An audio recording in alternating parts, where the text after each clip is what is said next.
What is up, everyone? Hope you're having some good races this week. So I actually got a new wheel, but before I go ahead and throw that out on the channel and show you guys what it is, I wanted to talk about this. So this right here is the Moza FSR. Now, for the longest time, in my opinion, this was the biggest bang for the buck that you could do as far as a wheel with a screen goes, right? So you have a 4.3-inch screen, you have 5 encoders, 2 thumb encoders, and just a plethora of buttons that, you could program stuff to, right? So, I mean, full RGB, full everything here on this wheel, the telemetry, everything pulls up. Now, my thought process was when I first got the SimiCube is that I would go ahead and buy this just because the price to what I wanted was pretty darn good. But the other thing about it that I really wanted was a wheel with a screen. And at the time, I did want a couple other wheels that had screens, but this at Micro Center was a deal that I just couldn't pass up, obviously. It was open box, and on top of that, I just got a sick deal off of it just because of the weekend deal that they had that week. It was like it was a match made, like I was supposed to have it. So with that being said, I went ahead and picked this up, and I was using it for my Formula cars and my GTP, stuff like that. GT, actually, I was using it for GT. It is a 280 millimeter wheel, so it is a little on the small side. Now, I was sitting there and I was thinking to myself, I was like, well, what could I get that's a step up from this? Now, the one thing that I always complained about with just this Moza FSR is that you need the adapter plate for one, which is awesome that they include that. The fact that you can get the adapter plate is pretty sick. But the other thing that I really didn't like about it is that it doesn't use SimHub. Now, I guess for that price tag that you get, fair enough. You have to use the Moza software for it, and that's all fine and dandy. But I did want a wheel that had a little bit more customizability, I guess you would say, and something that was a little bit bigger. So I went ahead and picked this up, and now I've had this for about a month and a half now, and I've been driving nonstop on it. So this right here is the Gomez Sim Industries FPE V2, the Formula Pro Elite V2. And it's a pretty crazy wheel. So let's go ahead and dive into it, and I'll show you everything that comes in the box. Okay, so the reason why I got this in the first place. Now, a lot of people have asked me, the Moza was just fine. Why did you need to get something like this? It's a hefty price tag, I will say. It's a very hefty price tag. I think mine came out to $1,300 or almost $1,400. I got a little add-ons here and there, and I'll go ahead and show you that. But, everything about this wheel, ever since I drove on the FPE V1 back at Micro Center, I was like, I got to have a wheel like this. And down to the grips, down to the SimHub compatibility, down to every single color, nook, cranny, I can customize the wheel any which way I want to, plus the bigger diameter. It was kind of a no-brainer for me at the time, and I was like, you know what? Let's see how this Gomez company is, because everyone in sim racing talks about them. So open up the box here, and then right here you get your wheel. So it like the opening experience was insane. So this is mine, and you can fully customize it to the way you want to with all the colors, the rotary encoders, everything like that. I opted for the extension in the back, a gold extension right there. And then with that gold extension, I went ahead and added the SimMagic QR, because on my SimiCube Pro 2, I use the NRG style quick release. It's just an easier system for me to use. But yeah, so this also has a 4.3-inch LCD screen.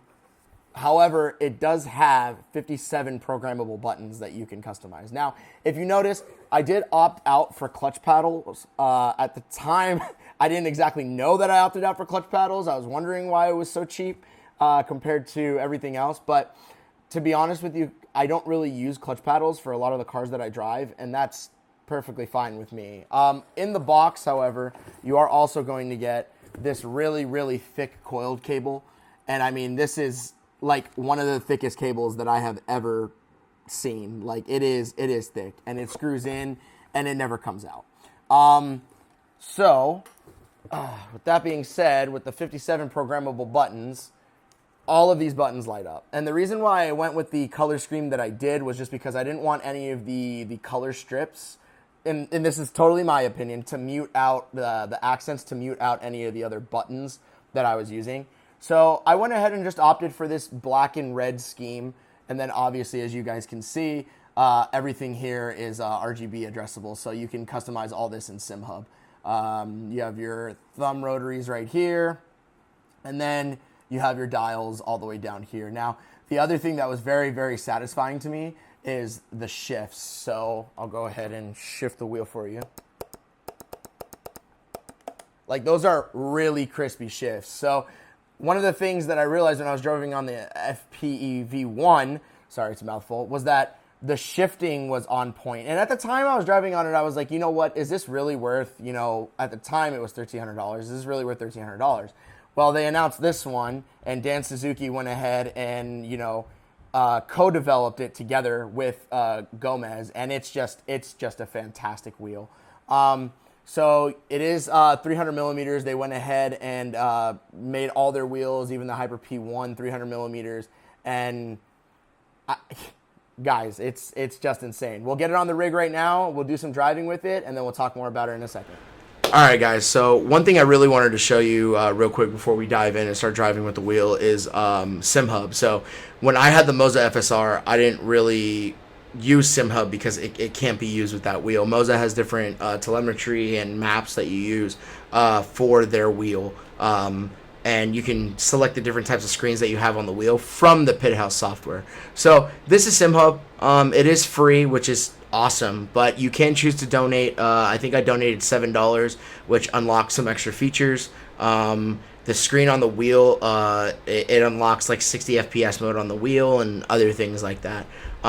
So it's all developed by I believe it's started by one guy, but everyone keeps on developing it naturally as, you know, a program starts getting more users and stuff like that. People figure out how to do better and bigger things with it. But SimHub allows you to customize all the LEDs down to if there's a yellow flag on the track, down to if your ABS or traction is kicking on, it'll flash on the LEDs itself on the wheel. So I just wanted to go ahead and show you that real quick. So naturally, when I did donate the money that I donated, it'll automatically pick whatever sim I'm in out of the sims that I've chosen for it to pick. So if we go inside the wheel, you can see the dashboards that I have, so you can change whatever dashboards on the wheel itself here. And it's huge because you can customize any of these dashes to fit what you want on the car and the behavior that you want on your wheel. So right now I have the lovely dashboard selected. I might not have set it, but this wheel does have a touch screen on it. So the lovely dashboard enables me to keep tapping the screen, and it shows me different types of data and stuff like that on the wheel. So if we go to LEDs here, there's custom profiles that are built into the GSI wheel already, so I can change it to Ascent, which changes the colors, Miami, which is really cool. Dan Suzuki has his own profiles. You guys might know he co-developed the wheel with GSI, which is awesome because purple and blue is sick. I'll change it back to Phantom the way it was. But yeah, you can go in, you can customize every single type of LED here on the wheel to your liking. So if I go into Edit Profile, and then I scroll down to my ABS, obviously I have ABS active on both sides. I just needed to make 2 profiles for it. So if I sit here and force activate both of them, then you have ABS flashing whenever ABS kicks on. So it's a really in-depth program that you can literally customize any of your wheels that work with SimHub to do. It's not just the GSI, but that's a big reason why I decided to get the GSI wheel, is because of the really nice screen that it has, but also the compatibility with SimHub. And at this price point, it should be compatible with SimHub, right? So if you guys have never seen this program, once again, it is called SimHub. It's free, and it allows you to customize a bunch of stuff. But let's dive into iRacing. Let's do a couple laps on the wheel and just get our impressions out there and finish off. Guys, so we're in the BMW at Suzuka. It's one of the races that I've been doing this week. So just wanted to go ahead and do a quick race. It's a 5-minute race, not too crazy. Just with the Gomez. Now I have been driving this for about a month and a half now, and so far it's just been awesome. It's been one of the best wheels. Well, not one of the best wheels, the best wheel that I've ever had. So that, I mean, that's saying a lot because I've had a lot of wheels. But yeah, This wheel just makes everything like just easier. The way it flashes when someone's next to you, the way that it handles the force feedback. It's so good. Let me see if I can get up next to someone right now.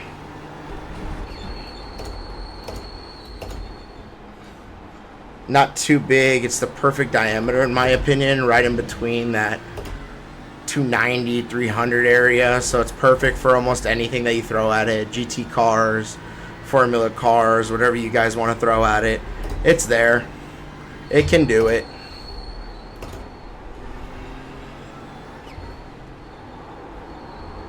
And all of us can laugh about my driving here. Dang. This BMW on the stock setup likes to oversteer just a little bit. All right.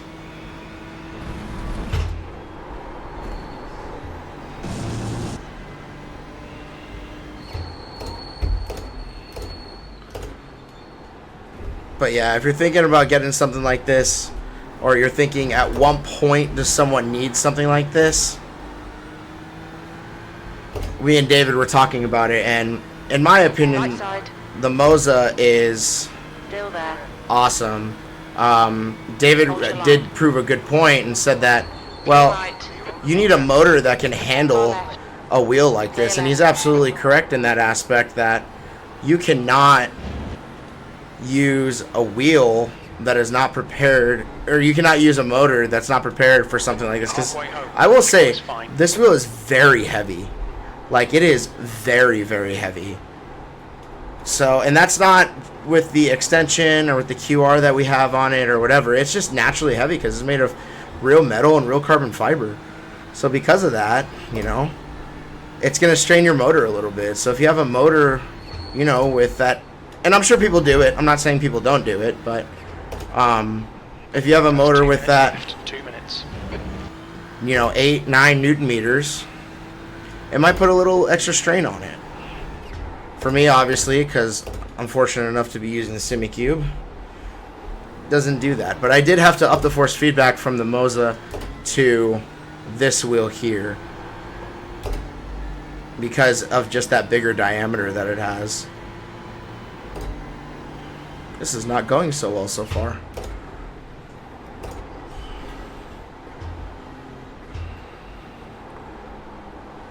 There we go. Let's get some more rotation in the car here. That's good. Perfect. Been trying to get my lap times down to 202s, 201s just for the race itself. But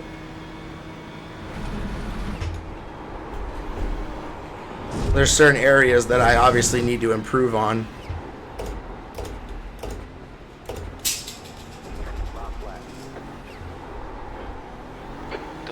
just done a 159.93. Right. 5 minutes for white flag. This is going to be the last lap.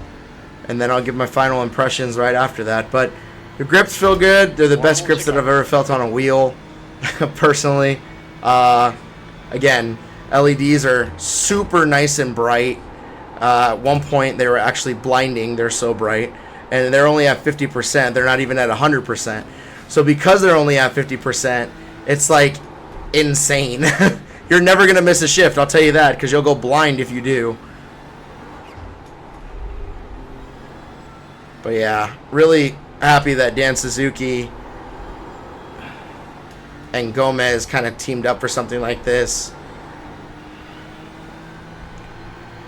because they just made an excellent wheel. In my head, it makes me feel weird that I don't have the clutch paddles, but you know what? It's okay, because I haven't used the clutch paddles yet. So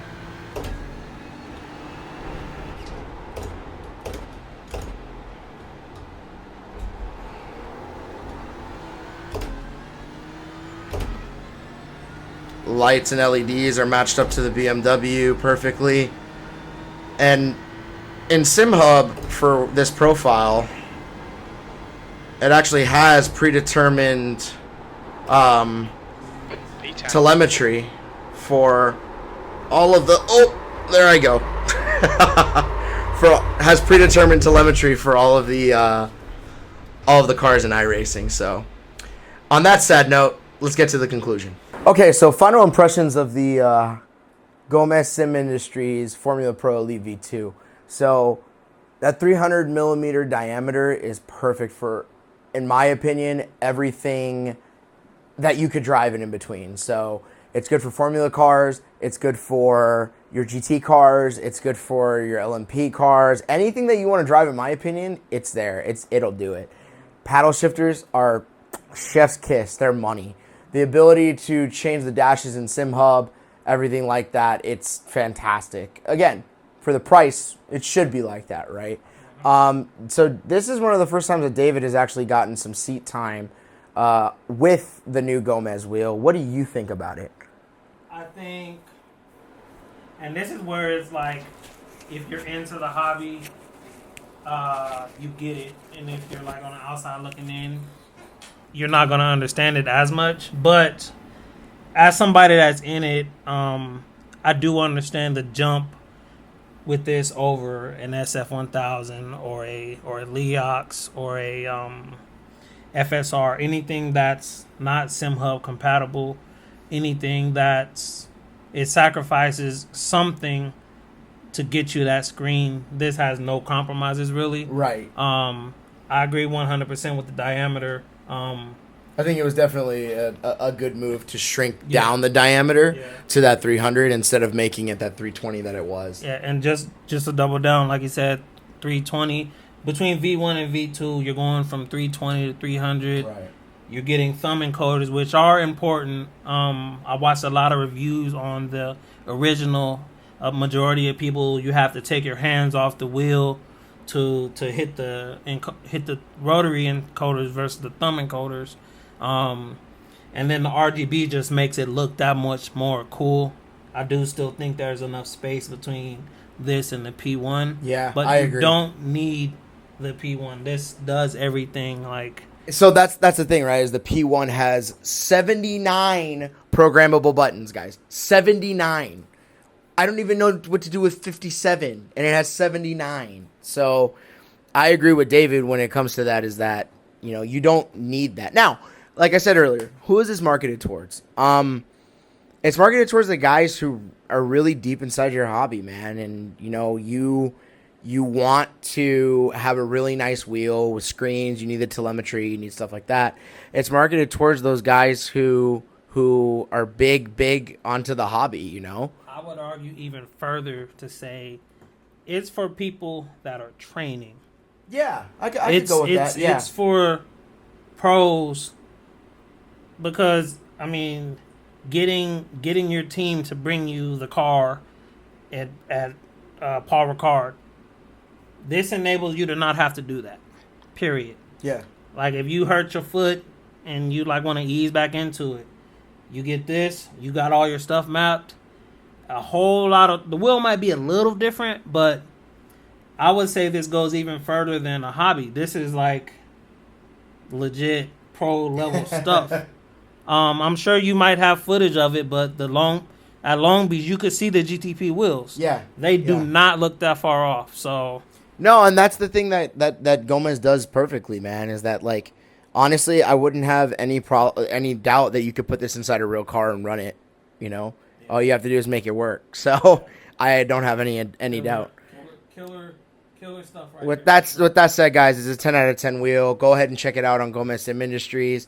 If you like the video, go ahead and drop a like and subscribe. We got more videos in the vault to come. And then I hope you guys have some good races this week. I'm out.